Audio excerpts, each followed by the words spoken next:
Good evening, sir. My name is Simmi. My question is, why are the ladies not allowed to divorce their husbands in Islam? Sister asked the question that why aren't the ladies allowed to divorce their husband? As far as divorce is concerned, sister, broadly, you can categorize divorce into 5 categories. One is by mutual consent of the husband and wife both. First category. Second category, unilaterally by the will of the husband. Third category, that if it is mentioned in the Nikah-nama, when a woman is marrying a man, if she mentions the contract, by default, the authority is given to the man in the Quran. Why? I'll come to it later on. But in the Nikah-nama, since marriage is a marital contract, a woman can put down any clause in marriage which is not prohibited in the Quran. She can even say that I do not want my husband to take a second wife, because marrying more than one wife is not compulsory in Islam. If the boy agrees, he marries, otherwise they don't marry. She finds a new boy and he finds a new girl. But she can put the clause that I do not want you to take a second wife as long as I am alive.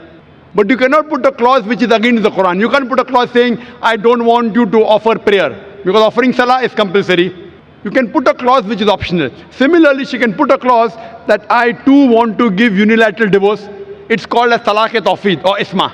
Third category. Fourth category is if she does not mention in the clause, but yet she wants divorce, she can request the husband, I don't want to stay with you. She can request the husband to give divorce. That's called as qala.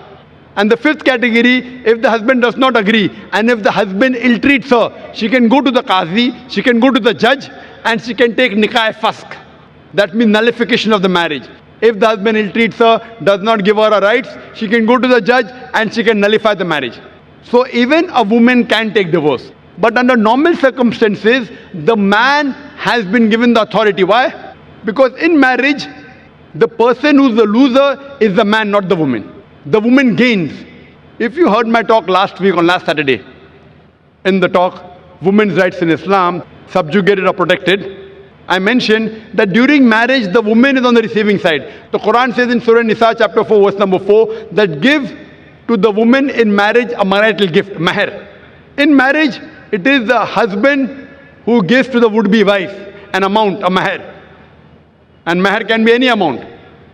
So imagine, before she's married, it is the duty of the man, duty of the father and the brother. After she's married, it is the duty of the husband and the son to look after lodging, boarding, clothing, all financial aspects. And if divorce takes place, it is the duty of the parents to look after her. If not the parents, it's the duty of the society to look after her. If not the society, it's the duty of the Islamic State to look after her. So she's financially secured.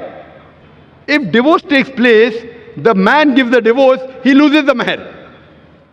But the woman, she's on the receiving end.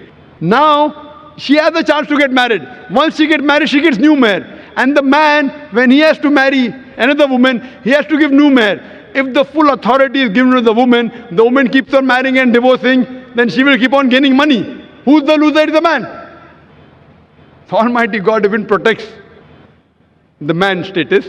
Otherwise, I have to give a talk on man's rights in Islam. Because if a divorce takes place, man is more of a loser than a woman, financially and otherwise.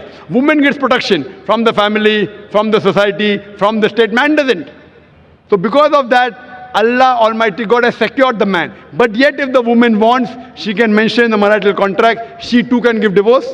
Or she can request divorce from the husband, called as khula. Or if the husband ill-treats, she can go to a judge and she can nullify the marriage, which is called as nikah-e-fasq. Hope that answers the question. Yes, thank you.